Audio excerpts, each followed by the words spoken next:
people understand that there's an answer, there's a way. We the people have to say.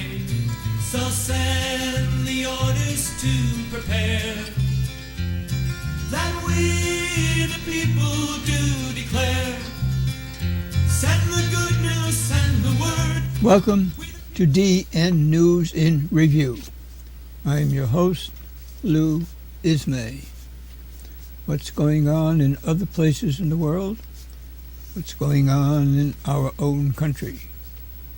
First, we'll go to Nigeria. Situation there with approximately 300 young women, girls, kidnapped from a boarding school by a group known as the Boko Haram. Now, we're going to look at a map in a few minutes. We're going to talk first so we understand what's happening. Boko Haram is an organization. Those two words mean Western-style education is a sin. Western-style education is a sin. Boko Haram was once a fanatic but peaceful organization, small, with this as its focal point. The Nigerian government at one point extrajudicially killed the leaders. It was a massacre, and that incident turned the organization into what it is now, a violent and deadly organization. It turns out that even though Western education is a sin, many of the leaders apparently speak fluent English, so they had their education someplace. Now they seem to be underground. Two people were interviewed on Democracy Now! One, a man named Ijoma Uduma, who's a writer, and Yele Sawari, a journalist. And they spoke at some length about the situation in the country. Now, one thing that wasn't apparent until the interview was the territory controlled by the group Boko Haram. Now, let's look at this map of Africa. Take a look at it. Here is Nigeria. This is the Gulf of Guinea. This is the Atlantic Ocean here, and here it is, Nigeria. All this action is taking place in Nigeria. But, according to the interview, Boko Haram controls especially the northern part of Nigeria, but it's gradually moving south to take over the rest of the country. This is Niger, controlled by that organization. Here's Chad. There's Niger. There's Chad coming down through here. And here's the Cameroon. And so this organization controls all of this territory. Nigeria, Niger, Chad, Cameroon. Will we be getting into some sort of a situation there? No indication, yes or no, but we do have a propensity to get involved. The president of Nigeria, Goodluck Jonathan,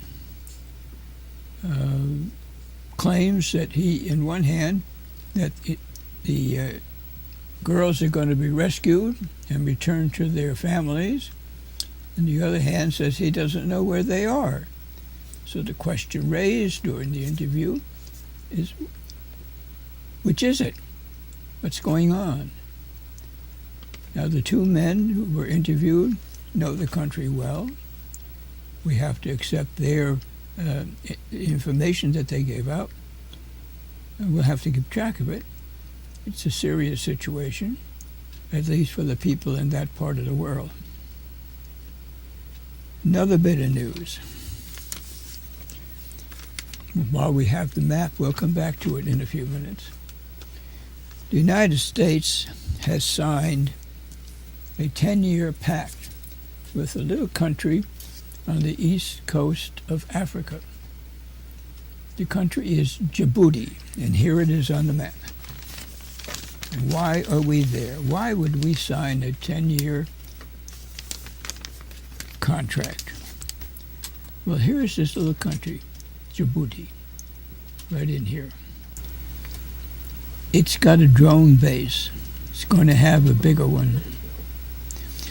It's easy then to fly to Yemen, to fly to Somalia, to fly up here, Iraq and Syria and Afghanistan, which is here.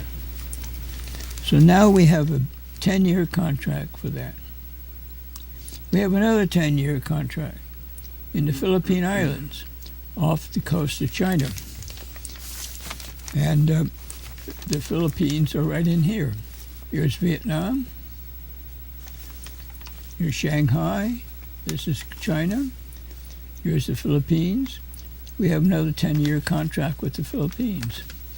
And by the way, as long as we're here, we mentioned recently that the Philippines have signed an agreement with the people at Mindanao. This is the island controlled for, well, at least 100 years more by an Islamic group. They're wanting some sort of, they've been violent there for years. Even people who were just approaching from the ocean. And that's going to be a peaceful area now. They're going to have control of some of their activities. Someday it may be a separate state or a separate nation. Sometimes those things work out that way, don't they? Well, on to other things. We have a situation where our CIA and FBI are working diligently to get